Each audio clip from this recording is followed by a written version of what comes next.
Hey, what's up, everybody? Oh no, nice. That Sharingan is already on that. And welcome back to another episode of F Tier Podcast. Basically, at this point, though, our podcast might be F Tier in your books, but we're here to talk about all kinds of anime and video games that we enjoy, all of us here. So I hope our talk show here has become as entertaining to you guys. And for that, let's just begin our show today. So for those who watching this show into itself though, we're pretty much going to be discussing the recent episode of Jujutsu Kaisen, episode 21. So if basically we recommend if you like to avoid being spoiled, please tune in about half hour from now.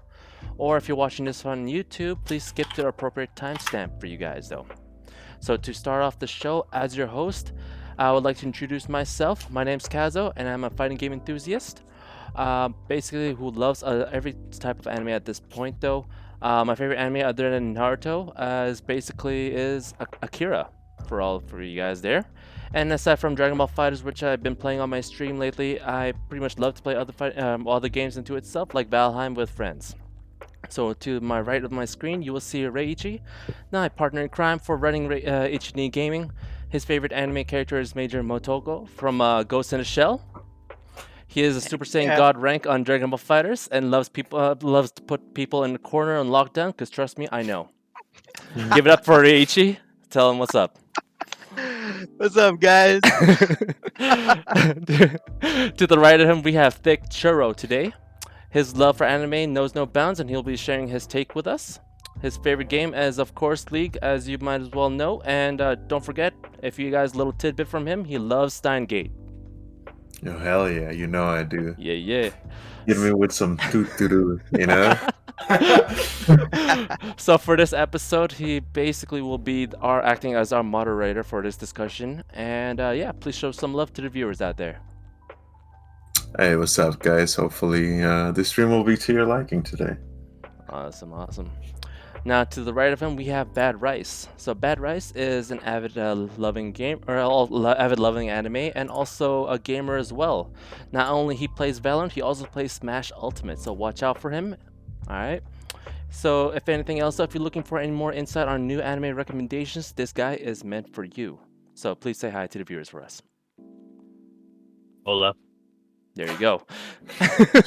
Nice. Short and last but not least, we have Calgary's finest MTG streamers out there. You know who he is, though. His pretty much at this point, though, he loves Code Geass. So give it up, and Offbeat Hero, show us who you are.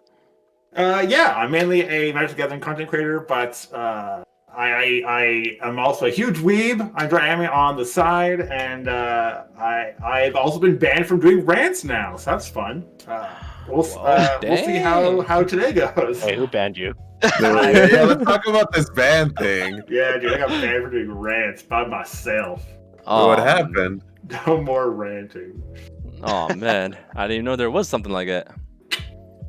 But we'll continue this on as the show progresses, though, and pretty much I will be passing off the mic to Thicc Churro for this F Tier podcast. Thicc Churro, take it away. Hell yeah. Well, welcome to the podcast, everyone. And you know what? Let's just jump right into it. Let's start off with our first topic of the night. We got a couple here, spicy topics for those how you follow on Dragon Ball Z. But of course, as we've established here in the show, we're going to be talking about Jujutsu Kaisen every episode as it comes out during the week. And episode 21, the baseball episode, everybody was waiting for this, the peak of the show, some may say. So you know what? I'm going to be passing off the mic to Mr. Bad Rice. I know he liked this episode. So tell us, Kevin, what did you and did you not like about this show? I think it played pretty well into the tropes of Toto and Yuji, their kind of relationship. We also got a nice little sneak peek into the way each of the characters kind of react and interact with each other, and it's a little less, I would say, intense as it was before. Like, you remember when they first met in like episode 18 or 19, or not? Actually, that was way long ago. Episode like 15 almost. Essentially, these characters all met up, and there was a bit of tension in the air. They're all just like staring at each other, gunning each other's eyes, and all that. And in this episode, we kind of got a little bit more fun interaction, a little exposition. I'm a big fan of it, and honestly, this episode did it pretty well. Some fun baseball scenes as well, with our boy Yuji popping off. Oh yeah, true. It is. It's a good, really fun episode. Actually, I really liked the fact that one of the players was using a broom. I forget her name. She hasn't been on screen all that much, but I just thought it was fun. I was a little disappointed though that they didn't use like curse techniques. Like, and not everybody was allowed to use all their curse techniques. Like only one person, and it was just plain on baseball. I was kind of hoping it would have been like a full curse technique show off kind of match. Technically, Mechamaru got to use his curse technique by operating the pitching machine, and Momo used the broom. Yeah. I mean, is that confirmed? Was that actually Mechamaru, or did they just paint his face on it? They just put a slap on the sticker that says like Mechamaru. Yeah. All right. Before you guys actually assume that a sticker got slapped on there, you had to consider that the baseball machine has to pitch at a certain rate. So essentially, it can't just be pitching nonstop. It has to, be automated. So he could have been there. He could have not been there. But maybe he was just like flicking a switch here and there. That could be possible. I mean, totally. Things where like you can't prove it, you can't disprove it. We're all just like, I guess. Like, where was his face on that machine? It was just a sticker on there. Yeah, it was a fucking sticker, dude. Like, where was the camera that he usually uses and being like, yeah, exactly, to see the players. Like, literally, they just show up. You're like, here, this is Mechamaru, and he'll be your pitcher today. And that's like, okay, we'll just take it. You know what I would actually assume is that if he was actually using the baseball machine, that he could actually talk through the baseball machine. That's true. Okay, I actually like Well, that. okay, you guys got to consider that his previous device or his previous body was built with eyes. It was built with a audio, like a speaker in it, so that you could talk. It never moved his mouth. It literally opened it and the speaker would play. It was able to move and able to use his phone or whatever. But because, Mechamaru is a long distance cursed user, right? Technically, he could take over any cursed machine. Heck, he could take over a dildo if he really wanted to. But like, how though? Like, cursed energy, Derek. Yeah, Obviously. all about that magic, right? Defies the laws of everything. Oh man, could you imagine just like instead of becoming a Jujutsu tech, he became a really successful haunted house owner. yeah. Oh my, wow. This is funny, dude. Right, that's what I'm saying. Do you control the Anomatrons? Make him do some weird, creepy shit? That's 400 IQ right there. If I had Mechamaru's powers, I'd put myself in a pickle. But does he control just objects, like inanimated objects, or does he control metal shit specifically? I mean, I we think don't know the he- extent of his power. I mean, I was under the impression that he just puppets whatever he bonds to, right? But I mean, I assume he can't just puppet anything. Otherwise, won't stop him just I don't know, puppeting everyone's weapons and shit, right? Yeah, that's true. Yeah, we don't really know the extent of his powers. Yeah. It's kind of interesting. It'll be interesting to see how they play out, honestly. But one thing coming back into topic that I loved about the episode 21 is I don't know if you guys paused the video when the baseball cards were played, but they were fucking hilarious. Like, they were really funny. Especially enjoyed the blue hair girl. I forgot her name. She was in her baseball card said she loved mangoes, and the mango that she was ripening on the fridge was missing. And then like 2 minutes later, it showed Maki's baseball card, and it's hates mangoes, got over it recently. And I just thought it was great, It's just a little nice piece of character in there. Yeah, Miwa got scammed. I think that's her name, Miwa. Right, Miwa, yeah. Useless Miwa. The girl with the sword. Yeah, useless Miwa. Dude, useless Miwa. She could get scammed, man. Right, yeah. It was mentioned before by Bad Rice how like nobody used their like curse powers. I was super ready for Miwa to like do her like cursed zone move with like the baseball bat and just like baseball hitters. Ooh, Pah!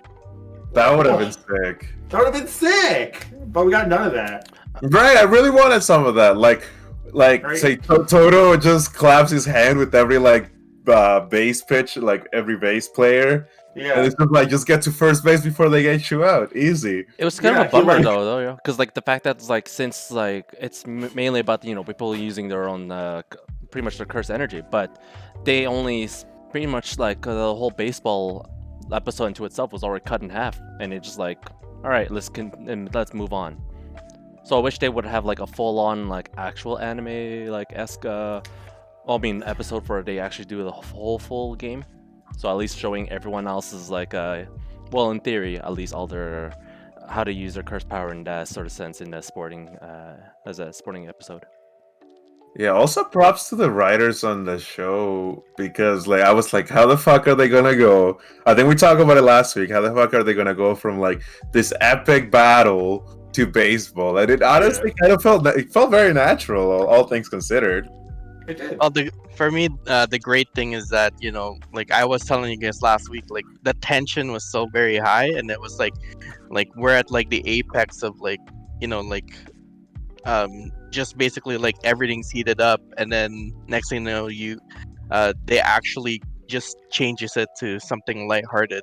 So I think for me, like the great thing is that instead of trying to go and reach for that, like how high are we gonna reach on that apex of like how great it is, like they basically like pop the balloon just so that it goes like just a little bit smaller, and then you can expect something better later.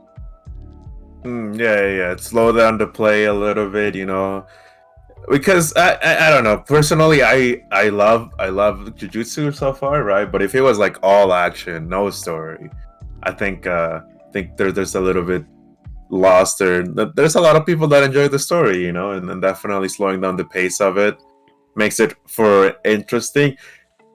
And now that we've gone over the baseball thing, what did you guys think about like we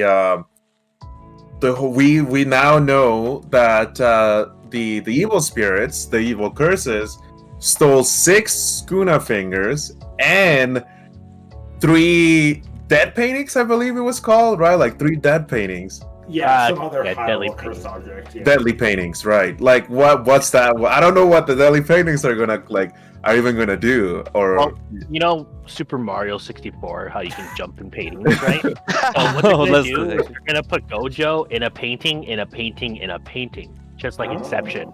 They're gonna keep him away that way. Okay. See, what I'm thinking But for is real, like, they're gonna actually prison them. I mean, yeah, that seems to be a like reasonable plan. But what I think that these paintings are gonna end up being like used as is because like a lot of like Juju's kind of like under the surface like lore is kind of based on like urban legends, right? It's less of a big deal over here, but of course over in like Japan and China, the idea of like curses isn't like strange, right? There's the idea of like putting a curse on someone. You go to those things, the like shrines, right? You can get like blessings, which then results in like curses being the opposite of that. So I think that these paintings are also going to pull off some kind of urban legend myth like reference where you always hear stories about all sorts of like various haunted paintings where like the painting comes to life at night, or the people in the painting come out and then they kill people, whoever owns it, that kind of thing. So I think we might see some of that where these cursed paintings pull off some of this kind of like old timey lore about like haunted paintings and shit. Oh, that'd be interesting. I like that. Yeah. Right. I like both of those ideas. Like, even though, like, I know Bad Rice said it like a bit of a meme that you can go into the paintings. Like, the fact that they could have the potential to seal, like, even someone as powerful as like Gojo. I don't think they're gonna seal him forever, though, right? Like, there's probably like a limit to them. It kind of depending makes on sense how. if you're trying to say like he, trying to seal him in, because obviously they're trying to remember that one episode, like basically they made a full veil just to keep him out.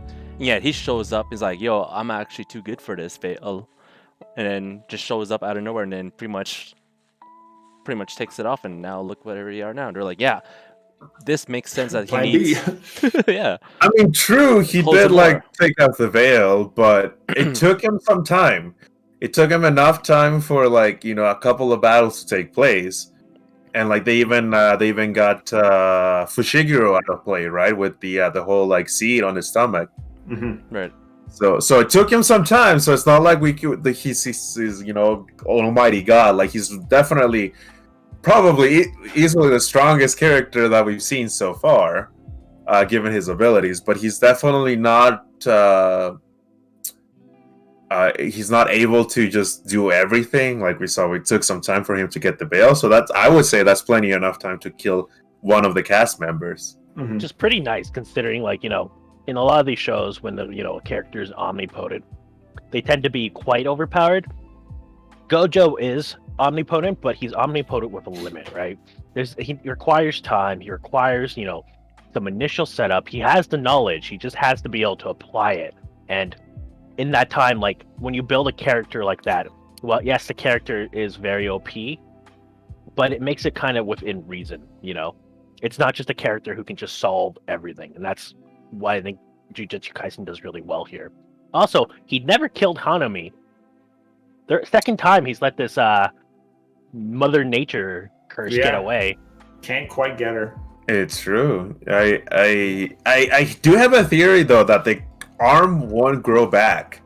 I was wondering about that because it was specifically the like special part of her that was busted off, which leads me to believe narratively that it's like Gonzo, or that's going to come back as something like new and different.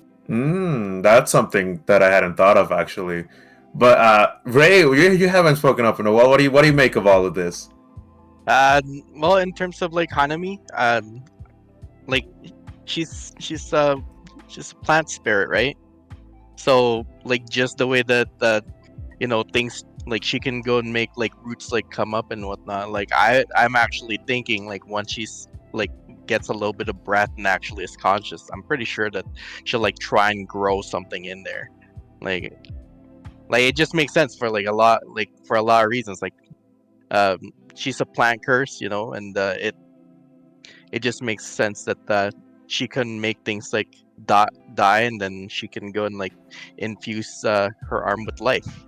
Well, one thing I do want to correct you on is that she's not a plant curse. She is a curse, but her plant ability is not based off of cursed energy, as we saw explained on that last episode. Yeah. No, my bad. Another thing one as thing well. that sorry, go ahead. No, One go more ahead. thing is she's actually still okay. We saw after she had been retrieved that they were sitting on the beach together, right? And she was doing fine. Her arm hadn't regrown, but I don't think her arm actually regrows. I think it's actually just cursed like roots that she develops, But go on, Ray.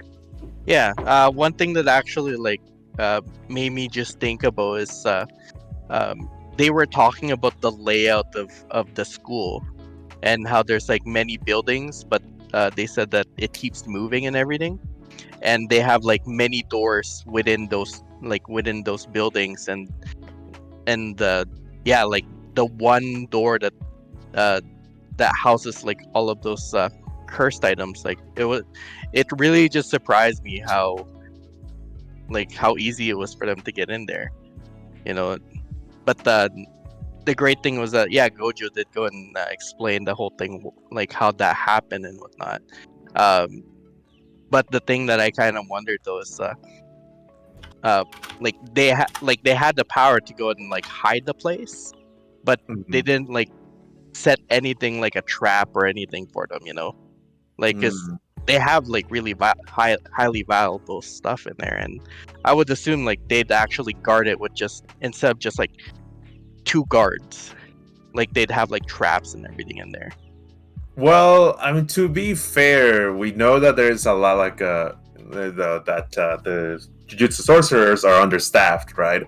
Like we know that there's a lack of sorcerers out there, and and maybe these guys were special grade. We don't know, like, if we're gonna get any other backstory besides the little exposition that we got on this episode. We don't know if there's gonna be like a flashback of Mahito taking the like all of the treasure, basically. Maybe like, I mean, the guy can bend souls too. Like, they can bend the shape of souls, right? So I'd imagine, like, if you weren't a very experienced Jujutsu sorcerer to begin with, like, you'd have a hard time with that guy.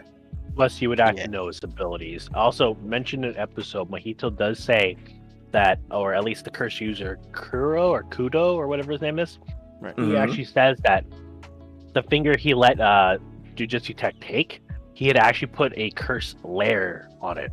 So he sealed a bit of his first energy, which allowed him to find it, and which is essentially was Jujutsu Tech's way of defending it. They hid it in a large labyrinth of cursed energy, domains and such. And Mahito was able to find it because he was able to follow that cursed energy to find where they hide all their special treasures, per se.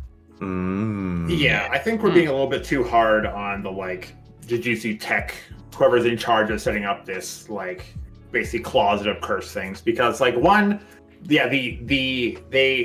talked about how the entire point of it was to be hidden, right? That once you're in, it's pretty easy to do whatever you want, because all the power and all the effort is to hide it, so you can't find it. And it's been working well for this long. We've already seen from Goto's first experience with the volcano head guy that these level of special of special grade curses have never been seen before. This is a brand new enemy, and so they just weren't prepared for an enemy that they couldn't really be prepared for. That's true. And another thing, I think that the fact that it was made to look very easy, I think it reinforces the point in which Gojo stands. That he wanted to just fuck all the higher ups, let me take over and do things right. So I think the fact that there was that big security breach just makes a big impact on this point. I think it just makes this point a lot stronger, and for us, the viewers, he makes it a lot better to see why he was, saying all the things he was. Now, the last thing I wanted to talk about you guys about this episode was, where do you think this is going? What do you think is going to happen to the fingers? Are they using? There was one question that Gojo Satoru put out there, and was, are they going to use it to feed Yuji, or are they going to use it to power up? And I want to see what you guys thought. Why don't we start with Ray this time? I think my theory is that instead of actually getting themselves to power up, I mean, it points a lot into the direction of them powering up, because they're always looking to get stronger so that they can go and defeat Gojo. That was a lot of their conversations within the past episodes. They're I can defeat Gojo, and he's the one guy that everybody wants to try and defeat, even other Jujutsu sorcerers and stuff. My other theory is that they're gonna try and use it to lay a trap on everybody, or at least one of the main characters. They're gonna try and trap them so that is it gonna be Itadori? I don't know, but it will definitely be something to one thing I know is that they're gonna use it for something really, really big, and I'm actually leaning towards they're gonna use it as a trap.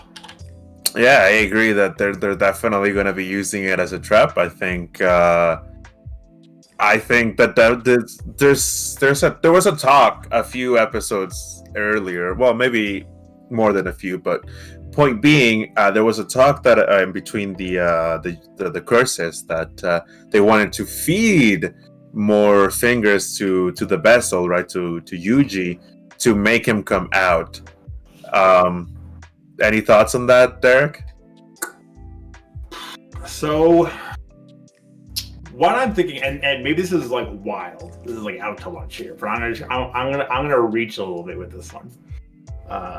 We know that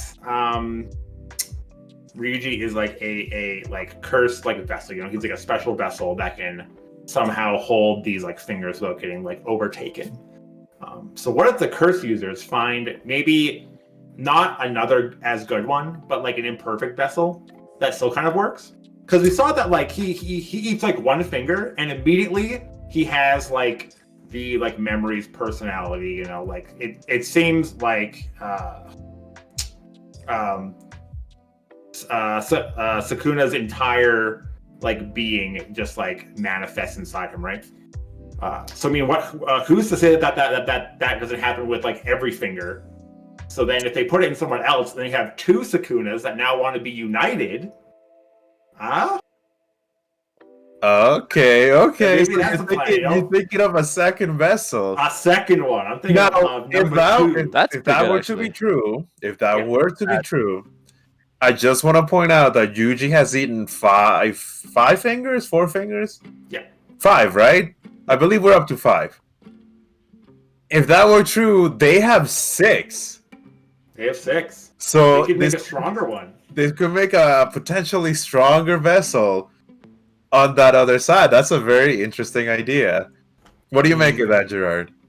No, I'm actually interested. Is like if they manage to make some sort of like, you know, we have our own part that we can like take on, especially since like obviously they want to pretty much battle against all the other sorcerers and all the other like the curse users out there, just to gain an upper hand. However, hear me out in this one though. I'm thinking like because of the fact that you know what they're trying to do with their hands, I'm thinking this is a good segue just to bring into if they're gonna stop at this point, season 2, whereas they could just hold on to that, and then afterwards at this point, they have the higher power at any moment's glance. Then it just pretty much alleviates to the point where it's like, hey, you know what can we do with this? Either we pretty much join forces and just like pretty much use this to our advantage, or keep gathering it, and then afterwards eventually pretty much have that sort of like Queen's Gambit of like, or something that just they could just find something to checkmate them with. So that's what I'm thinking. So you're also on the idea that there's gonna be like a big trap set up. That's the thing. It's just gonna have that because like every episode, it's always been like a huge cliffhanger. Why not give it to this one? Okay, fair enough. Kevin, tell us your thoughts on this. Well, I feel like it's just building up to end it pretty big here. It's clear that they're trying to feed it to him. There might be a connection between the paintings and the fingers, right? That might be allowing Sukuna to be brought out. But realistically speaking, like there's no real way for us to know for sure. But if I had to, you know, take a guess, I would definitely go with the possibility that they're just gonna be building it up, end the season with Gojo getting trapped or something, and probably just feed the fingers into him and pull him out with the paintings or something. Okay. All right. So I think everybody set their piece here on episode 21. Definitely an episode to be speculating and seeing like what bigger things Jujutsu Kaisen has to bring us. We'll be talking about episode 22 next week, but for now, let's move on into the meat of the show. And now this is what Before we actually move on, I got one last thing to say. Okay. Go ahead. For me, the greatest thing in this episode was actually when Toto got hit with the baseball. you got admit, He got that was shunned, like the man. epic- that was my like boy. super epic right there. That he was crying in Yuji's heart. It was really sweet. It was sweet. You gotta love it. Everybody was just like, nice pitch. Nice peachy. The fact that like on his card was like saying like he actually played with Itadori or like Yuji already. It's like back in middle school, and it's like what? Yeah. Still Oh my living the goodness. dream over there. It's Yeah, true. yeah. I just wanted to highlight that hit because No, absolutely. You know what? That was a great moment. I completely went over my head. Yeah. But as I was saying, the meat of the show today is the Dragon Ball FighterZ Battle Hour and / Gogeta release. Like the release of Super Saiyan 4 Gogeta.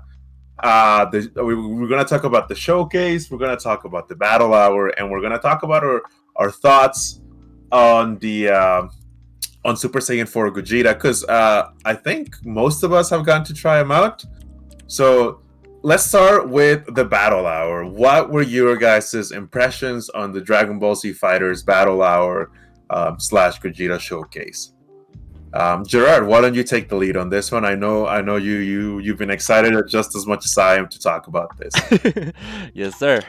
So, with the battle hour into itself, though, this is pretty much a full online event, basically, to itself.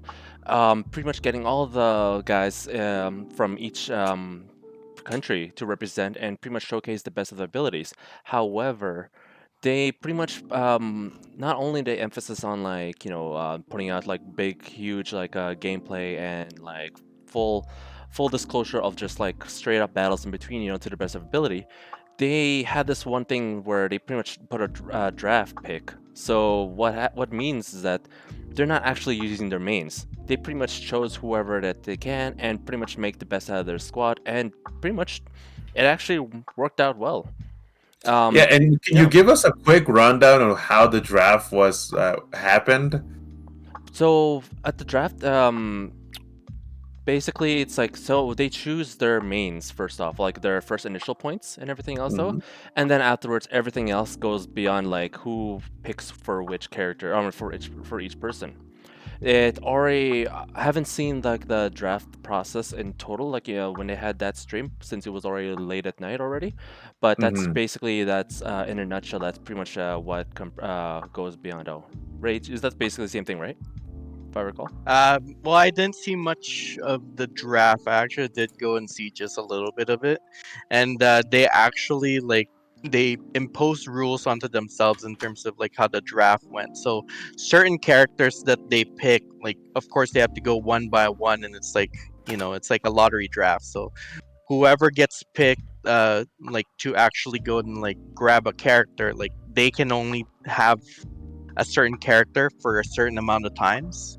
So let's say if I pick like UI Goku, and I can only use them for like I can use them 3 times, and then Gerard goes into next person who chooses, he picks Cell, he can only use Cell 2 times. So there was like imposed rules on that, and yeah, that's how the draft went. So it would yeah, in terms of like the actual tourney and whatnot, a lot of people like ended up with either like maybe 1 or 2 of their characters, but yeah, like they can only use that character for their whole team like a certain amount of times. Oh, I see. Yeah, no, I thought the draft was very interesting. It showcased a lot of like, a lot of characters that we haven't seen in a while. Like I personally haven't seen Adult Gohan being played in pros, for quite some time. So Right. it was nice seeing him again. It was nice seeing, like a lot of like dialogue variety picks. And I know that I think there was one team that had all UIs in their drafts, but I mean that was the only team that had UI, so it was a very nice change of pace to just not see UI Goku in there. And like and as we saw in the battle hour, we saw the patch notes, UI got nerfed, and I think he's still a strong character, but he did get a little bit, I don't think he's in his own tier anymore. What do you think, Gerard? What do you think of these UI nerfs? These nerfs itself, though, actually, you know what? It pays homage to that, to the point where it's like, yes, he is not a god anymore. He is not in his own tier. That's the thing I'm actually excited about. That, like, you know what? He's average Joe like everybody else here. Now, that being said, though, we can't count him out, though, right? Like UI is still UI. He has like good autos. He has good level, like good combos in between that can pretty much work with any squad that you have, though.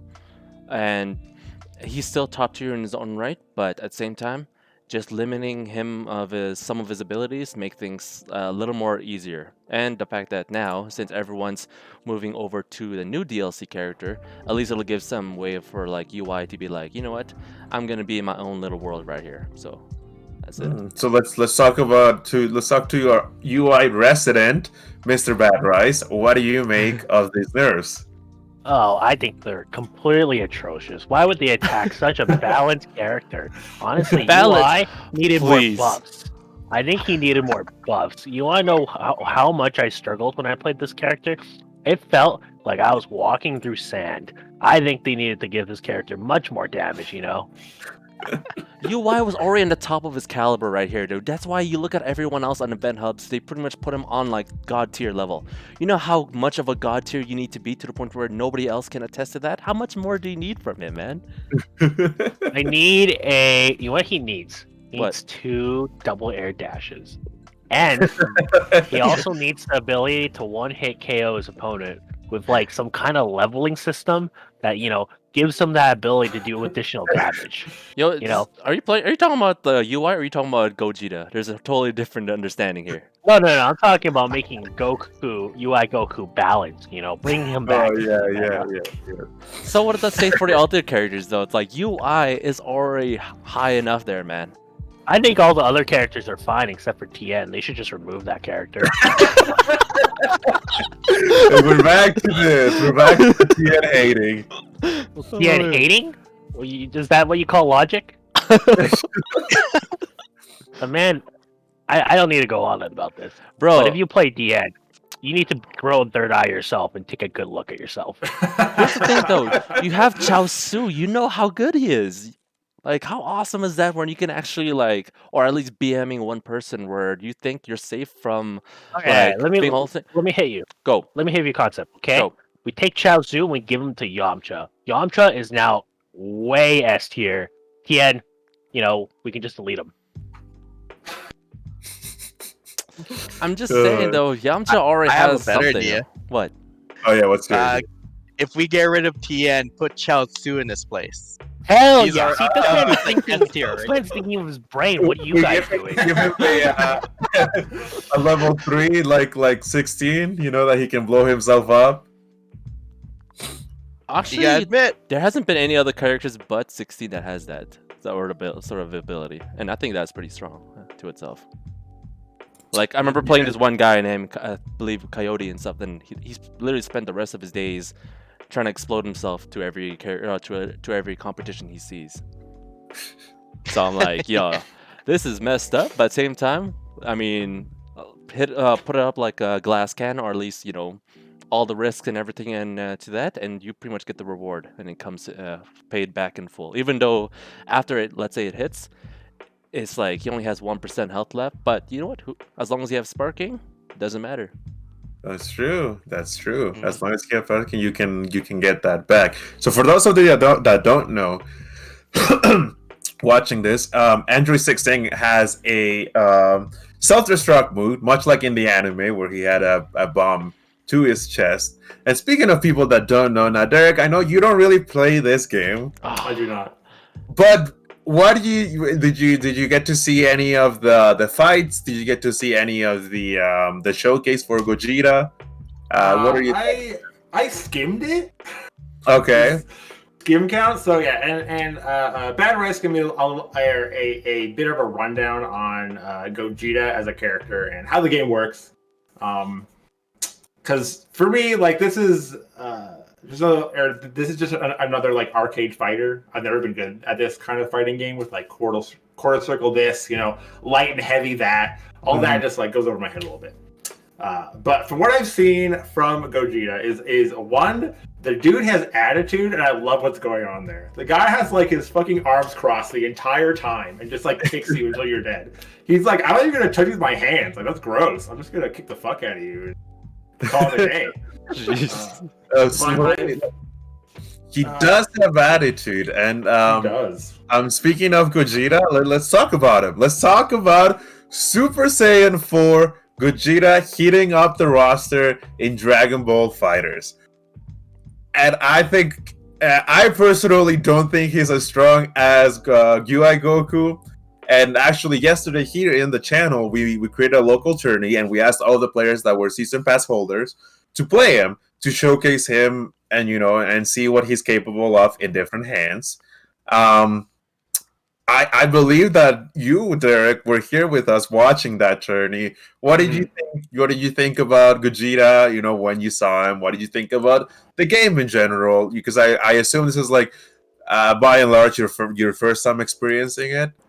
Yeah, so I mean, all of my takes are going to be from like a complete newbie, complete newcomer. You know, I don't really know what's going on. I don't know what like the meta is or like the strat when playing the like game and stuff. But I will say overall, Dragon Ball FighterZ looks fucking amazing. It is a beautiful game, and it looks like Dragon Ball Z. Like, damn, this has got to be the most Dragon Ball Z game I have ever seen in my life. Like, it looks like the show, you know. And yeah, so I at first I had a blast watching it. You know, there's everyone's doing key blasts, like Kamehamehas, and they got the like super moves, the big cinematic things, and I'm not sure exactly what triggers it. I assume it's when you use a super to finish someone off. You know, they like fly back and they hit a fucking mountain and blow it up. Like, oh, it's so awesome to watch. It's super fun. But it definitely feels like after I was watching for a bit from a newcomer, it does look a lot like it's a lot of footsies until somebody hits the other person and then they die. And then that's it's fun, like right? the next spider comes in and then you do it again for a little bit. Someone gets their one, you know, their one combo starter in, boom, you're dead. And like it looks fun, but it makes you wonder like, is it as fun to play when you're just getting like a 38 to like 60 hit combo that you literally cannot get out of? It's just like, well, I fucked up one time and now my character's out. So I got 2 more characters and I hope I don't fuck up 2 more times before the game's over. Did you have any thoughts on that? He's not wrong. Like that's it's basically a one-hit wonder, literally, in terms of like how let's say if you pretty much put yourself in a corner and then pretty much get mauled to death, pretty much staying there for the longest time. I mean, like I was already in a pandemic lockdown already by like Reichi, like for a couple games in between, and like I don't know what to do except like you just basically it becomes a 50-50. It's like whether you guess right, whether you guess wrong, it's up to you as like the defender to pretty much try to see if we can pretty much exchange blows and turn the tables in your favor at that point. Yeah, and there's a couple of mechanics that can help you get out of the corner, such as sparking. It is a heavy price to pay to get out of the corner, but there are a couple of mechanics to keep you out of lockdown. And it is pretty fun. Actually, the funny thing, now that you mention it, I just remembered it. When I was so for a while, I think earlier this year I started watching Dragon Ball Z Abridged. Nice. And it just made me want to rewatch the show, which made me want to rewatch Super. And it's just like all of this Dragon Ball love came back to me, right? And I was looking at the game because I had I had a number of friends that played it. 3 of them being here. I was looking at the game and I saw the funniest Steam review I think I've seen up to date. Like, I've never touched anyone online. 10 out of 10 would recommend. And I was just like, done, bought. Deal. Yeah, I was like, yeah. And you know what? Even though I do get beat up and by Gerard over and over, and I get spanked by other players too, I still have fun even when I'm getting beat up, because it helps me train a little bit, helps me find my weak spots, and it helps me improve my patterns too, right? So Yeah. that's just my take on it. I have fun even though when I'm getting beat up. But coming back to Gogeta, the new DLC character, Super Saiyan 4, I mean, the guy has it all. The guy has it all. He's got the attitude, like Derek said. He's got double air dashes. He's got the command grab, and of course, his best move is the level 7 times 100 Kamehameha. Really? Right? No. I want to tell you like the best move after all. His command throw is like a freaking birthday surprise right here. Not only that, pretty much they can't do anything about that. And it's like, and also don't forget the summoning of Dragon Balls. Literally. Back then, in terms of like the meta, it was so hard to actually at least summon Shenron. without having just to keep mashing that light attack and then to eventually summon him eventually. Now with Gogeta, it's super easy. Just call out an assist or just like, press down key blast, and then afterwards watch the fun happen, Like I start mean, the making wishes, man. character Everybody gets a wish. the character is just so flavorful in terms of GT. Like I know Dragon Ball GT isn't regarded as like, the standard for Dragon Ball, and a lot of people don't like it, and that's totally okay. But you can't deny the flavor is there. Like the flavor of Dragon Ball on Gogeta is there. For those of you that don't know, Gogeta was shown in the Dragon Ball of all the 7 Dragon Balls arc in GT. That's the last arc, and he fought Goku and Vegeta fought different dragons at different times, and all to fight the Dragon of 1 Star as Gogeta. That's where Gogeta Super Saiyan comes, Super Saiyan 4 comes from. And if you haven't noticed, the order in which Gogeta gets Dragon Balls is the order on which the show beat the dragons. No. Yeah. Wow. What? So it goes 2, 5, then 4, then 7, I believe, then back to Wow. 3, and then back to 4. 3 is the third one. Back to 4, and then they fight 1, which the was we all know the 1-star dragon was Omega Shenron. So it actually goes in order of the show. Wow, okay, that blew my mind actually. I haven't seen GT, but the fact that like they actually put that little smidget of detail into it, that's okay. The arcs is done Right. good. They done good. That's Yeah, the attention to flavor- detail. Like, damn.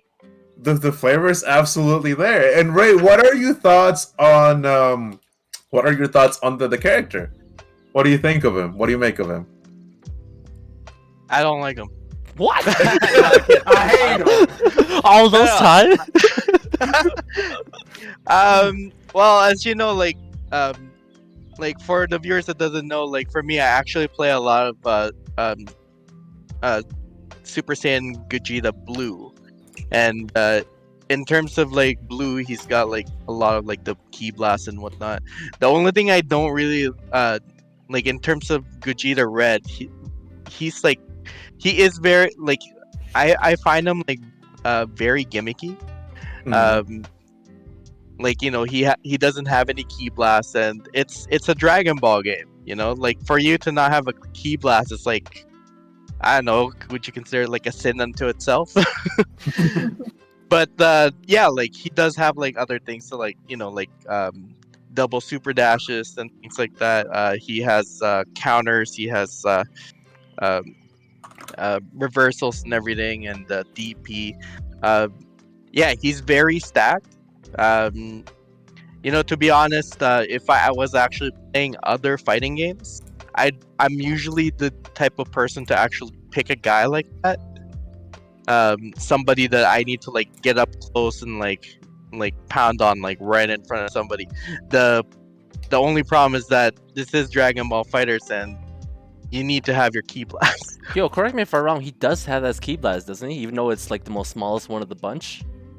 It's not Tiny blast. I mean, it's Just not says. a new concept to not have a key blast. I actually play a team with 0 key blast, which is Vegito Super Saiyan Blue. We got Goku GT, and now of course the new character Gogeta Super Saiyan 4. Like 0 key blast, everything is up close, and I think Gogeta has felt the best out of all of them to use without key blast, honestly, because. The fact that he has a double air dash, and the fact I just feel so mobile. Like honestly, again, such a flavorful character. He really does embody the whole Super Saiyan 4 thing, and he really brings out the essence that is Gogeta.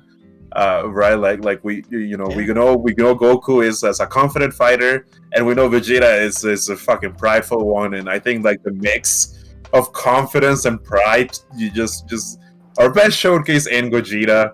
I mean, I love Vegito, but Gogeta is just such a fun character, and yeah, like that's what I have to say about it. Is like I love getting up close and fighting, and I think Gogeta has a lot of like very good gap closer, especially with his quarter circle forward being giving you invincibility frames. So I think he's just a very decked out fighter, and especially he does have a lot of tools to get up close. But like you said, maybe you just prefer the Ki Blast over those. He has one of the don't easiest forget, ones too. I also play Vegito. That's right, you do. Yeah. No, like he does have like a Ki Blast in terms of like and it actually tracks. It's just right in front of him and whatnot. It's but if you go and like watch Kazo here like play a lot, like he uses Ki Blast he uses like beams and Ki Blast like nobody's business, and it's like ridiculous. And so I've learned how to like adapt into fighting like a long range game. So as soon as I started picking up Gogeta Red, like that's what I was having a little bit of problem with, this because maybe I'm just not moving right. I don't know. I do find him like a really fun character, and I would like to go and experiment a lot more. The only problem is that I've been so used to like playing like long range games with a lot of people, like even ranked online. Like you see a lot of like DBZ Broly, and like his Ki Blast is like unbeatable by like a lot of people. That's true. We all know if you play Dragon Ball Super, you can't avoid the Broly, or not Dragon Ball FighterZ. You can't avoid those Brolys. But let's hear from someone that hasn't spoken in a while. Bad Rice, what do you think of Super Saiyan 4 Gogeta? Now, you didn't get to play him, but you got to play against him. Kevin? Actually, I did not get to play against him. Oh. See, when I played against Ray, he actually beat me with only one character, Yo, get this man a chance, bruh. He swapped his saying God Gogeta and killed me.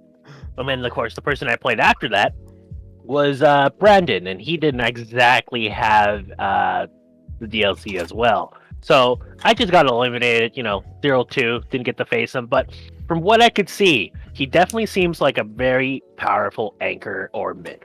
I see a lot of people making the mistake of playing him as a point, and he dies so easily. People tend to switch him out early or switch him in early as well, and it just seems like a bad idea to be playing him super early into the game. He has a lot of momentum, he has a lot of potential, but he really does need those bars, and the tracking on his level 1 too is just makes him so good to just bring out when you're down one character or just trying to keep that momentum going, Now, I will say this is I don't think that it's a mistake to put him early, and that's mostly it was because a mistake every time he brought him out. Okay. Oh my goodness. Well, let me know when you get third place, then maybe we can talk about it. But It was a bloodbath. This man's so hyped about himself, but he only made it like 2 places above me. yeah, third place. It's still third It's place. an 8-person tournament. That was better than 5 people. Top 8 is top 8, Soft play, man. Welcome to the dojo. You know what? I gave Ray a fight for his money, so I'm happy about where I played. Yeah, of course, You actually did, What a honestly, man. Vegito diff. yeah, holy shit, dude! That Vegito is very Ray's clean. Vegito is actually disgusting. Like, at first we saw you playing Vegito, and we're like, oh wow, look, he's landing all these combos. Like, wow, he's really good at Vegito. Then I saw Ray play Vegito, and I'm like, oh wow, he sucks. This guy is nowhere close to Ray. That's why I was like, when a new person be like, yo, I want to learn Vegeta, I'm like, yeah, don't look at me, man. Look at the real guy who plays it, the one next to them. The one who's first, they was like putting on the Ray Ichi. It's like, yo, that's the number 1. It's true. Yeah, that Vegito is undeniably clean. But you know what? I am the best Goku GT of the tournament, so I'll take that with the badge of honor. Coming back to Gogeta, yeah, like I don't know, he feels very good to play without any bar. Like you don't need to do supers. he feels good to just play the neutral game. That's just my take on it. Like, yeah, banishes are very helpful, no matter who you're playing. But he just feels like a good character. I don't know. I like beating people up with him. What do you think, Gerard? Where would you put him? Would you put him midpoint, anchor? I would still, just like what I said earlier to you guys though before, I still stand by that. He is top, high mid tier at best. The lack of projectiles hinders all his opportunities trying to get in close unless you already have an assist. He doesn't have any other tools, let alone building bar or meter. That's the only thing left. He has his tracking, but even then, let's say you bring him down to the ground, that tracking doesn't OTG or doesn't, cover when people are doing hard knockdowns. Because remember, all the other supers, let's say you bring him down, they do a level 1 super, and bam, he gets hit. This one, you gotta if you miss the opportunity of it, you already missed everything else though. But the only thing I give him a chance though, by the time he put him to the corner, he can actually dish out just about under 60% in one combo. And I done this already because Ray showed me the concept about that, and I'm like, man, he is broke. But I'm not using him anyways because he doesn't, he doesn't fit the he doesn't qualify to be in the top spot. Not even, let alone my other daddy daycare squad. You know what I'm saying? But Eve he, Daddy Daycare. yeah. So, but he is super strong to itself. He pretty much, I would say, in the right hands, he is a god. But for me, no, he is top, high mid, easily. Okay, so now before we move forward, the final question I want to ask you guys is he going to go on your team? Oh, is he going to go on the main squad? Is he going to pop up and when we see you play Gogeta Super Saiyan 4, will he be, will everybody be like, oh shit, he's playing Gogeta, he's serious? Because you already know the answer for me is 100% yes. I love the character. Again, super flavorful, super fun to play. I think he's a very strong, high A tier, if not S tier character. What? Damn, that says a lot, man, especially over your GT. So it's definitely gonna be take over my midpoint. Okay. Absolutely love the character. Gerard, what don't you take over? For Gogeta itself, though, I mean, granted, I can't condone to anyone else who thinks so otherwise, that, a character can only be placed however you want to place him, because that's how you think he is. But in terms of, the meta, he is strong. I give him that. He has, the potential to go even further, up and beyond. Hell, even pretty much has good potential to go through. His auto combo is the only thing I want to say that he is the best one, I would say. You would compare him, this tier, and then you have, I would say probably the worst one at this point in my head, Krillin. Right? Krillin. Yeah. Oh boy, Krillin's the worst? The worst auto combo. Worst auto combo, though. Krillin is not only he's small, he only does 3 hits, and then sometimes it doesn't go through, he doesn't have that sort of edge, that sort of the extending hitbox that all the other characters have. Whereas for Gogeta, starts off with a high, and then even if it misses, it actually autocorrects too, and then already goes to a full combo. So leading to a super dash, leading to all the other things, and then I know that because you've been doing it and you got away with it, man. You basically stole my health, man. It's shoot, you're guilty of all that. It's get out of here, man. That's the thing. I give him that. But to answer your question, no, he will not be in my squad, unfortunately. But the reason I would choose him, though, if some people on stream be like, yo, pick him up at some point or use him for all these, I would only use him for 2 occasions. One, it would have to be for the dramatic finish. Absolutely. And 2, just to bring out Shenron. Some how often do you need to grant wishes, and just the fact that if you can put it on stream, that is content flavorful at its best, man. Spicy. Yeah, don't mind me over here calling up Shenron while we're fighting. It's fine. Let me just speed dial this dragon real quick. Right? And Ray, what are your thoughts? You know, are you gonna make? Where would you rate him on the meta? Will he be in your squad? And your final thoughts on the character. Well, in terms of the meta, especially since he got released, he is the meta right now, anyways. So, is he gonna be there for long? I have to admit, like, with a lot of like the characters that like I've seen being played and all that stuff, I think he's one of like the most balanced release that everybody's actually like done, because usually there's like like something godlike usually whenever something gets released or somebody gets fixed, but this time it's like, yeah, like he's got like you can one shot somebody as long as you can get that level 7, but you also have to work for it. So I think he's like very balanced in terms of like how they actually like did his release and everything. So that's one of the great things about it. Is he gonna be in my team? The like he's not gonna be in my main team, Oh. but I do still want to go and play him. So I'll probably go and like one of these days I'm gonna create a B team and actually use him. But yeah, in terms of final thoughts, he does have the coolest. I will say this right now. He does have the coolest auto combo, like by Yeah. far with like against anybody. Like it's so sick. That's why I would actually play him just because of that auto combo. Fair enough. Kevin, Mr. Bad Rice. Give us your final thoughts and give us a where would you put him in the meta? Or do you think he's gonna be up there long? I'm gonna echo what Gerard said and say he'd be about mid-high tier for the very same reasons. I do think not having a actual projectile is a bit of an issue. It's cool that it, being close, it has that auto lock potential, but that's only so valuable. And will I be playing him? Depends if I get the impulse to buy the DLC. As you know, with DBFC, all the DLC characters are overpowered, so maybe.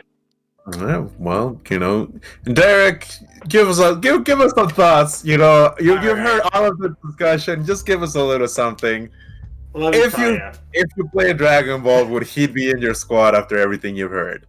Bruh, I would put him in slot 1, 2, and 3 at the same time if possible. Because there's 3 things as a new player that make me be like, yeah, this is the character for me. 1, he's cool as heck. I mean, look at this guy. He's got his arms crossed, he's kicking, we talked about it, he's got the attitude. There's nothing better than you and your character both styling on someone at the exact same time. 2, he's apparently got the easiest auto combo, so I don't have to try to be good. I can just cheese people with my shitty skills and somehow steal wins. And to cap it off, he's got an instant kill move that just nukes somebody. Like is there a more perfect newbie character for some person brand new to the franchise to come like pick up, go online, get some cheesy kills here and there, maybe feel good about themselves, and then learn how to actually play the game later. So yeah, definitely slam that shit in. Number 1 pick, Snap Keep. For $6, you can never go wrong, man. 6, yeah, and DLC characters we all know are broken because pay to win, right? Like clearly. Yeah, that's true. I will say this though: that level 3 nuke, the Kamehameha times 100, it is so hard to land. Okay. Like it's not just like a you can't do it off of a hard knockdown. You had it's very hard to land. I still have situational timing. It's very situational, yeah. and the cool thing though that you may or may not like, you actually have to taunt your opponent to level up, and you have to do that 7 times. Now if he's like, I'm into that. Right? So you have to taunt your opponent 7 times during the fight, and you get to nuke them.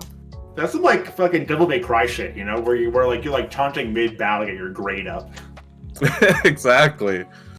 However, that will conclude our discussion for Gogeta Super Saiyan 4. Those are all our talk points.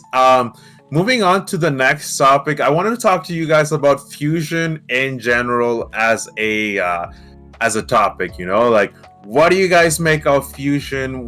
Where do we stand with it? Like, as a vehicle to higher power, as a vehicle to like the way that both Dragon Ball has been used. Talk about you guys can talk about Dragon Ball Z, Dragon Ball Super, Dragon Ball GT, whichever fusion device you may or may not like.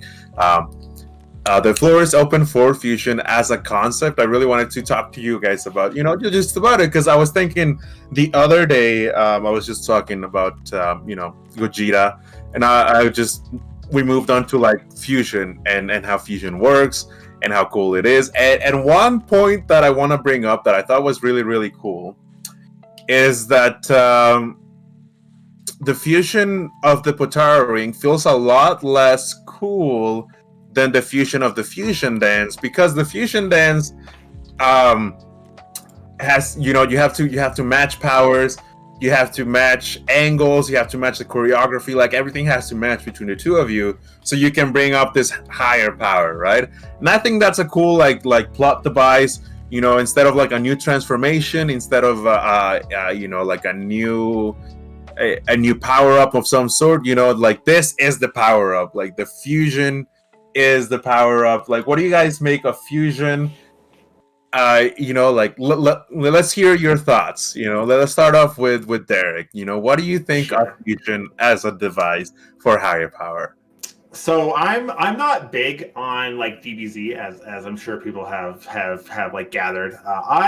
My exposure to it in general was when I was a kid. I watched like Dragon Ball Z as it aired after school. That was when I watched it. I stopped watching about I think it must have been Dragon Ball GT. I can't remember. It was one where fucking Gohan's an adult and he plays baseball and he's like Saiyan Man. It was it didn't do it for me. But anyway, so the only fusion I really know is the like 2 earring fusion dance. That's like the fusion that I know. As you mentioned already, the kind of in-world restrictions to it to prevent it from just being a like, well, why doesn't everyone just fuse together to become more powerful, right? Does really give it a feel-good fairness to it, where it does automatically answer that kind of glaring question of like, well, why doesn't just the 2 strongest guys fuse together and then nobody can beat them, right? Because if nobody could beat those guys, how can they possibly beat them combined? But I also like how it's a mechanic that the show doesn't take too seriously. You got the goofy dance, and they have to like make these stupid faces. I know in our little GIF thing, we get a small clip of the Super Saiyan. Sorry, is it 4? Mm-hmm. It is. Yeah, you see a little clip of like their like little dance. Yeah, here got a little stupid like O face. Like it's great. It's a super fun, powerful mechanic. It definitely opens up also the classic kind of, when you're a big fan of something, you always like to think of like, oh, but what if so and so had so and so power, right? And this does kind of feed into that kind of fan servicey, fanfic side of it, without going too deep that it like derails the entire show. Those are my thoughts on Future. I think it's just like super fun. I like how Dragon Ball Z has implemented it with the like earrings and the like silly dance. Yeah, and I mean, I think you can't deny the whole fusion dance being so iconic, right? And you don't have to be a Dragon Ball Z fan to understand, like, the fusion reference. Yeah. like you don't have to be. It's so iconic that like everybody just everybody talked to it. It's a very well known. It's nearly a household like just phrase, Yeah, exactly. If you've been exposed to DBZ even a little bit, you know about the fusion Yeah, exactly. Gerard, why don't you keep us going here? Like, what are your thoughts on fusion in general? I think that's a great concept, great like idea, to the point where it's like you gotta at least have like the strongest beings coming back, and then pretty much making a bigger, I guess, difference in terms of like who are they facing? How are you gonna face that higher power, even by fusing together, basically at that point. The concept of that is actually pretty interesting too, because like if you look back in like even the older DBZ episodes and stuff, when Goten and Trunks were trying to like put it together, and then sometimes they mess up the like because there are like consequences of like, let's say you're doing the dance. If you do it properly, you would pretty much get to Gotenks. However, sometimes it's like if you mess it up or if your power level isn't matched up very well though. I mean, remember like they had like fat Gotenks, Yeah, and then there's one time and then there's also super skinny. yeah, super skinny, like all these things. Like there are those things where it's like comes to play in terms of that. So I like that thing. However, like if they were to give it some sort of spiel about that, or at least add on towards it. I mean, aside from Patar earrings, maybe a different form of like accessory or something that would make things a little more interesting, though. That's what I'm thinking. But Matching here's the bracelets. thing: best friends forever. Yeah, power of friendship. Okay, here's the thing I want to like put into it. How does one dictate? Let's say okay, you look at Gotenks. Obviously, it starts with G. Then you have Trunks. Mixing the names together. Right. So how does that work in terms of like? You remember, let's say if it was like Vegito, right? Like, how would you dictate like who has higher priority in terms of power? Like that? Yes, my name's Vegito, and my name comes first because I'm the shit. How does that work? Isn't that decided by the fusions themselves? Like, as you saw when they put Vegeta and Goku together, they said, "Hey, hi, I'm Vegito." Like they determine their own names, and depending on like the level of fusion, the quality of like the fusion or whatever, it decides like how well that actually comes together. Like you had Gogeta, you have Vegito, and every time they've combined, they're like, "I'm Gogeta," just popping in there, That's actually very, very true. They do decide the names for themselves. Okay. As a new entity, they decide the name, and I think it's very important to highlight that there are actually personality differences between the fusion of Goku and Vegeta, like between Vegito and Gogeta. Despite both of them being from the same two people, they do have a lot of personality differences. For example, I think one of the biggest personality difference is that Gogeta is a much more serious fighter. Like, yes, he styles on his opponent. Yes, he's very confident, but he is not there to fuck around. Whereas Vegeta is he's like playing with his food, man. The man plays with his food, and he has fun doing it. And both of those characters though are extremely fun to watch when they come on the screen. For me specifically, but it's just a very, very fun time. Like what do you think, Gray? Well, first things first, in terms of like fusion, there's actually multiple different fusions in Dragon Ball. There's the Namekian fusion where Piccolo actually goes and merges with Kami. There's what's the King Kai fusion where he takes a person and he actually fuses. He basically takes the essence of the character and then like he puts it like within himself. There's that too. But yeah, in terms of like fusion as a thing, I'm actually a little bit like 50-50 on it. One thing is, yeah, it's cool. Like you have like you got like the dance and things like that, and the for me, I'm a big Vegito player, so I like him because he just, like you said, he plays with his food, so it's pretty cool to me. But the fusion in general, part of it, I think it's a little bit out of context for Dragon Ball. The reason why I'm saying that is because like when we were watching like Super, right? You think about it's a tournament of power, and everybody's just trying to be like who's like the best like fighter out there, And if you think about like the whole time with like Dragon Ball, it's all about like who's the better fighter and whatnot. And the only time that they really usually introduce fusion is when they're like, oh, they're fighting like a great evil, which I think is like a great thing, and they don't like overdo it. But yeah, like the thing that I guess that just kind of disagrees with me is like, well, why doesn't Goku just get even better, right? But then, you know, just thinking about it, maybe they don't want Goku to be that overpowered, even though he's already the most powerful person in Universe 7. But who knows? And the great thing that I actually like about Fusion as well is that, it doesn't last forever. So they only have like a limited time to actually fuse together. Mm. And, I think that's a great thing for that because, yeah, like two people becoming one and like super badass is great and everything, but they need to separate at one point.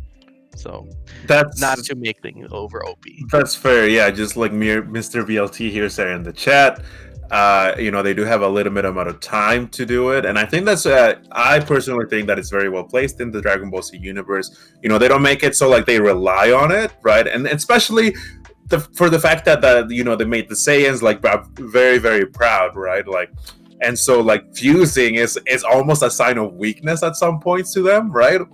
Like especially Vegeta is like, no, I don't want to fuse. Like I'm beating this guy with my power, not our power, right? So I think that's cool. Would I like to see like would you guys like to see it in other animes perhaps? Like is this something that like could like people could learn from in Dragon Ball Z, like even however many years, like 24, 25 years now in the future, 30 years actually since the original Dragon Ball came out, but since the breed of future has only been like 20, 25, 20 to 25 years. I'm not exactly sure on like the release dates of the show, but point being, what do you make of fusion? Would you like to see it in other animes? Is this like something that should be kept isolated to the Dragon Ball universe? Kevin, why don't you start us off? I think it really does depend on the anime. For example, if I looked at Jujutsu Kaisen, I would definitely say that that's not an anime I would personally like to see incorporate fusions because it's really grounded. Like another example would be like My Hero Academia. Like there could be some bullshit quirk that like combines people, and it just wouldn't flow properly, right? Like it just doesn't feel right in that universe. That being said, I do think it's an interesting concept. Perhaps there's other ways of going about it. An example is giving your power away to someone else. I think Black Clover did something on that recently. Terrible show. Don't watch it. Right on. But my point is essentially that, like, it's a very niche concept to be adding into an anime, and if done poorly, it would pretty much ruin an anime, in my opinion. No, I like it. Fair enough. Okay, so yeah, no, I do agree that if something feels like ass pulled almost, right? Like I can see fusion, being done wrong, and it just like messes up the whole anime. It just kind of gives it a whole new power that, like you said, it's just not the flavor of the anime. Ray, what do you think of this? Would you like to see it in other animes? No. I do agree with Bad Race here that it's very hard to actually see a niche like it has to be something that you have to like really tastefully done, like Dragon Ball has. One other anime that has a fusion thing that I would probably or I could see as fusion, Shaman King. Like you guys know the new Shaman King's coming out, right? But them fusing is more about like ghost and like a human person, so like there's that difference in there. So maybe if it's not like two people fusing, maybe if it's like something else fusing with the person, that could be it. Like I know there's a few, but I just don't know, don't have anything that pops into my mind right now. But yeah, I think that could like fusion itself with two people, I don't think so. Just but if it's something else aside from like an actual person, I think it could work. Okay, Derek, any thoughts on that? Yeah, I mean, I guess I am gonna like echo what's already been said. It does really depend on how the universe of the anime has been like built up. and the kind of tone of the show. Like Dragon Ball Z isn't the most serious show, right? Like like you could argue that there are serious scenes and serious parts of the story, but I mean, when you look at a whole, you know, all these characters are basically aliens, and they're dying, and they go to this afterlife, and they have to like fly across a fucking bridge for like 1,000,000 years, and there's like a giant talking dragon, Snake there's way. Dragon Balls, and there's androids. You know, it's like off the wall everywhere. So absolutely. right, it's definitely a show that I don't think would really succeed if it took itself like super seriously. It's always a bit tongue in cheek with the like over the top moves and the abilities and the like charging your Kamehameha for like 4 episodes or whatever it is. So it and because the universe is so whimsical is kind of why it works. Because I mean, Dragon Ball really does go off the rule of cool a lot. It is like the rule of cool, like the show. If it's cool enough, Dragon Ball can do it, and everyone's like, sure, like that was sick. I don't care how they did it, but like it was super cool. But and so, like, yes, you can have fusion done, but it's a fine line because at its core, it's a pretty goofy mechanic. You know, like let's take these 2 people, put them together, and now they're like doubly as strong. It's kind of silly. I know that I'm not super familiar with it, but I know in one of the recent seasons of Pokemon, they had some fusion shit where like Ash could like fuse with his Pokemon. It was like an Ash version of Greninja and shit, right? Say what? Yeah. There was some sort of weird thing where Ash was fusing with his Greninja, and it would like have his eyes. It was and to me that was weird. It was weird. That's the power. Right? Because like for the whole whatever Mega reason, Evolution. Dragon Ball gets away with it, but when you see Pokemon do it, it feels weird. It's like this is like a human fusing with like an animal. Like how is I don't know. It doesn't have the same kind of whimsicalness to it. It kind of breaks the laws of its own universe. When all of a sudden you have Ash being half Greninja or whatever. So that's I never even heard of that. Look it up. It's a thing. I'm curious, but I'm also thinking I'm gonna regret this. I mean, It's a trap. It's good content. But last but not least, Gerard, Mr. Kazo, what do you make of fusion? Would you like to see it on animes, or would you have liked to see it in animes that are like already done? You know, I know Naruto's your favorite. You know, tell us about it. Where do you think it'll work in other animes, or do you think it'll work in Naruto? Go ahead. I think it already had been done in Naruto to itself to a degree. Not saying like they do the dance, they're not saying they do like, you know, full-on accessories that to match up with the other one. But think about it though, like Madara already had the DNA of Hirashima inside him. So in a sense, he already had his power, even though he come up like there's like a face within his body. It's kind of gross. You know, it looks like a bad tumor. Know what I'm saying?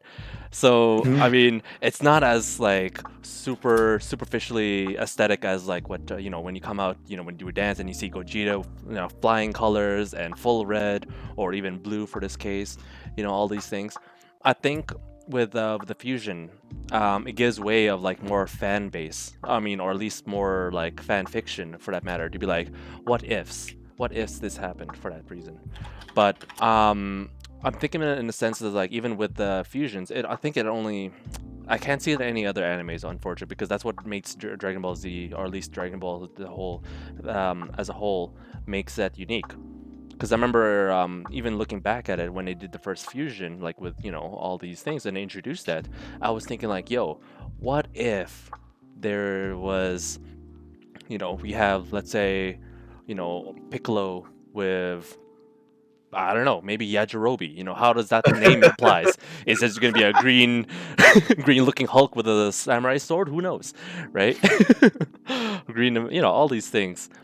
So I mean, they even put that on Budokai game, actually. If you remember the Dragon Ball Z Budokai 2, for that matter, where they had Goku or something. They had Goku and Hercule come together as a fusion. So it gives a lot of fan fiction to that, to be like, yo, how does that apply?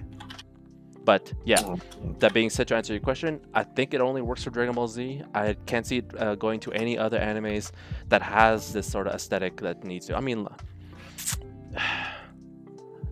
Yeah, there's nothing that can compare. That's what makes it unique. Well, I do want to bring up some points here made in chat that they say that Digimon has, and I'm not a fan of Digimon, so I can't really speak on it, like the DNA Digivolve. Yeah. But I think we can understand the concept more or less, right? Like if Pokemon had an evolution, not this goddamn cursed evolution between Ash and Greninja.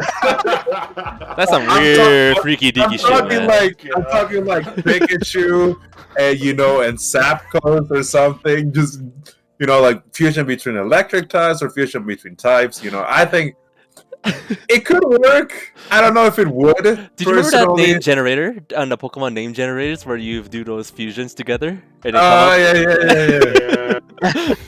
You have You're like right. There is a name generator out there, Yeah, and I yeah, think yeah. it would be like a very interesting concept to bring to the Pokemon world. I do want to say though that there is one other anime where it works because of how ridiculous the show is, and that's Yu-Gi-Oh. They have the Okay. fusion card. They have do. the fusion card, and Okay. you go from like one blue eyes white dragon to the three-headed blue eyes white dragon, and it works because It again, does. I think what Derek here said really resonated with me is that it works because it's whimsical, right? And I just wanted to bring that point up. That was good. Yeah, go It ahead. kind of works. Yeah, I yeah. don't know. There's some really dumb fusions in like Yu-Gi-Oh. Like I remember there's one where you combine like two dragons together and it makes a dude. Like I don't know about like dragon. actually? Like yeah, like and then straight up there's like this one where you combine like a car with like a plane and it makes another dude. and he's just like some warrior. It's like how did we get here? To be fair, Yu-Gi-Oh is pretty fucking ridiculous. It is. It really Like is. we've all, even if you haven't seen the show, you know what it's about, yeah, right? Like you know what the show, like the themes are. We all know the Exodia memes, You know throw what your you're life getting into. at a card. Yeah, exactly. So I don't know. I think fusion will work for other animes that are just like, just fucking throwing shit at the wall. Just animes that don't take themselves seriously. Animes that are not whimsical. I think by and large here we've talked about like. We talked about animes that are very serious, like or that do take themselves seriously, like Jujutsu Kaisen, as we all know. It does have like its comedic moments, but by and large, it's a very serious anime. Same with My Hero Academia. Despite the comedy in the show, the show is not like going crazy with their power ups and. They're both very grounded shows, so I don't think it would have worked there. Yeah. But with that being said, I will pass off now the mic to our host, Mr. Kazo, because that is all the time and all the topics we have today. Alrighty. So for those of you guys in attendance and those of you guys in stream, thank you guys for tuning in to the podcast, or the F Tier podcast to be exact. For those of you guys who just missed out on this whole thing else though, we'll be putting this on YouTube just for you guys to watch it. Thank you, Ichi, Thicc Churro, Bad Rice, and I'll be here for pretty much taking a part of this podcast, and I personally love your contributions, and I look forward to making more episodes with you guys in the future. So to the rest of the viewers watching, thank you guys for your support. Please be sure to follow our Discord for more announcements, and as we strive to continue to create more awesome content and pretty much showcase what we have. So if you have any more pretty much suggestions that you want to bring out to the table to us, feel free just to put it on Discord, and then pretty much we'll look into it and hope for the fact that we can pretty much entertain you with our viewers or with our takes and everything on this though. So at this point, if you want to look if you want to check us out for more information, so my name is Kazo, and you can look for me on Twitter, Facebook, Twitch, Discord, basically everything else under Ichi Gaming. Reichi, where can we find you? Well, you can go and find me at Discord Ray Ichi1. hashtag 9866. You can also go and find me. Actually, I do post a bit in the Ichi Gaming Facebook page as well. Yeah, you guys can go and find me there and ask me some questions and stuff. And then Thicc Churro? Not really a big social media fan, but I do stream here and there. Twitch.tv/Thicc_Churro. Yeah, and you can find me here for the next couple of Thursdays at least. Nice, nice. Bad Rice, where can we find you if we can find you? And you shouldn't try to find me. In fact, just pretend I wasn't here. In fact, just look at this picture of my dog and just pretend it's my dog here, all right? It could be a dog for all we know. Well, That's true. We yeah. haven't seen the camera. Oh wow, mystery man in the making over there. So, and then last but not least, our MTG champion over here, Offbeat here. Where can we find you, sir? Yeah, you can find me on Twitch, Offbeat_Hero, where I usually stream modern Magic content. I also have a YouTube channel where I upload all of my VODs from my past dualities. And I'm currently not done shit posting about Twilight on Twitter, so you can follow me there as well. Awesome. So, thank you guys for watching, and remember, you got nothing to lose when you're at the bottom because there's no fear in F tier. Hey. Hey. Hey. Have a good night, guys. Take care, guys. Later.